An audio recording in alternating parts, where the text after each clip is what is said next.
Yep, I was the target.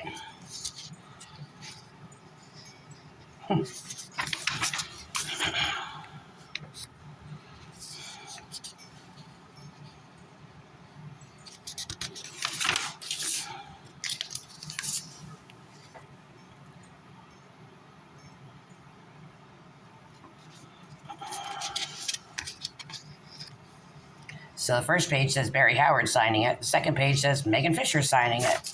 Interesting, right? And they're counting. That's not what I get for disability. But of course, I was never served any of this paperwork to come to court to do anything. They're saying I'm in arrears. They're saying that this is all according to the guidelines. Like hell, because they didn't even count. They counted nothing of Red's, Michael Jason Bridges. They counted nothing of his in here. Nothing. They had me paying arrears. And then they closed the case for him, took out child support for me, and they changed the representative payee benefit that's attached to my Social Security for my daughter to pay someone. I've been to the Social Security fraud. I've spoken with them, so they won't tell me anything. I don't know what's going on with that. This is the same day that my O'Malley wasn't representing me anymore. Like they just did whatever the hell that they wanted to do. I had no say in the matter. My attorneys didn't defend me, didn't do anything, withheld all this information from me, so I never knew anything. This was issued on 2/15, and it was 2/19 that they took custody of my daughter. So this was all premature, meaning they adjudicated my daughter.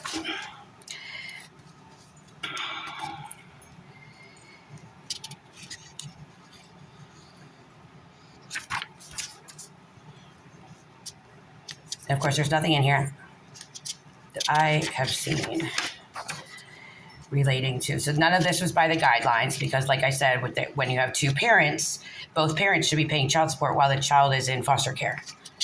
That's just like a no-brainer. You know, we're both, and that's the right thing to do. But they closed the case for Red. Daughter's birth certificate.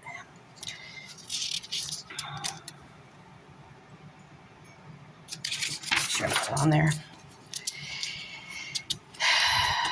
We got Mallory out here. Here's Barry Howard again. The other one is crossed out and says that it's Megan Fisher. They don't know what ends up. Okay, you see how this is all for Kelly. There is nothing in this file. Hold on. Nothing as it relates to my child's father. All Kelly. Like I'm the only parent. I'm the only parent responsible.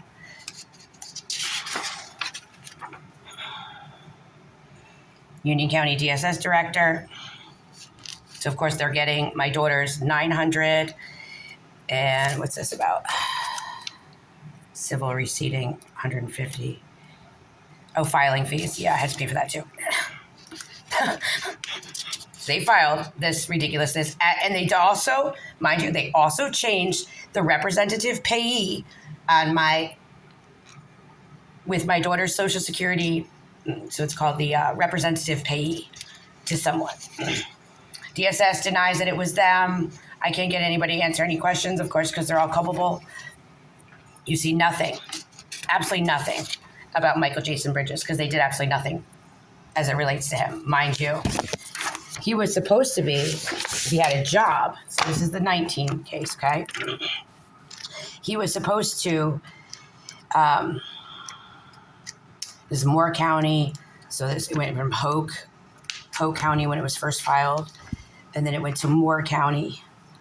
And then it went to Union County. And he was hiding. So he was unable to be served. He was hiding from his, child support obligations.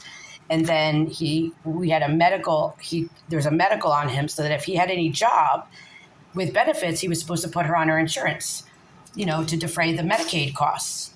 Well, apparently in all these case files, it says he had a job in Matthews at a dealership. Now supposedly he has a job in Southern Pines at a dealership, and they never asked him for anything. So we were treated completely different. They covered up their mistakes for child support, for the child welfare. But you see nothing in this file. There's the case number. It's child support. If you go and look in the system, you can see they closed the case for him, and they kept going hard on me. So they were double dipping. They were receiving my child support, and they were receiving the representative payee for my daughter with the Social Security Administration. This is called fraud.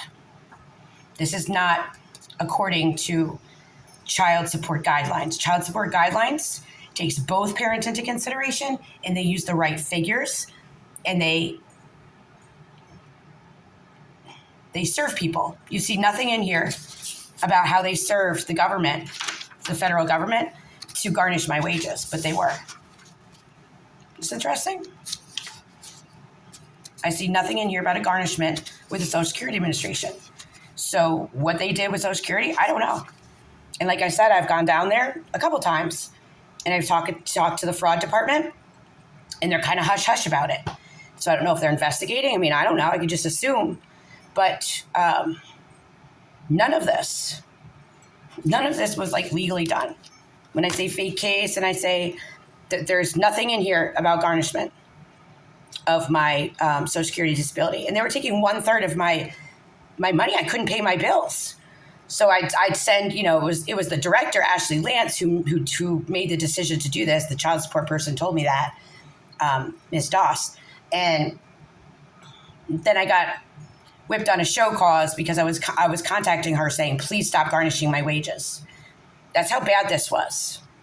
And I can't get the David Lee from the Civil Rights Department or Julie Cronin, who's the attorney for North Carolina DHHS. I can't get any of them to reply to me.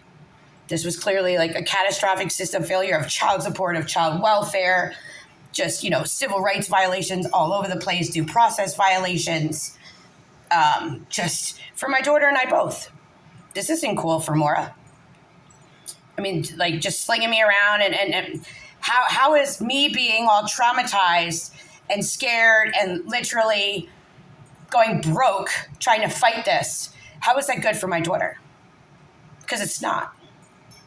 It's not. And now they're blaming me for what they did. I'll be damned.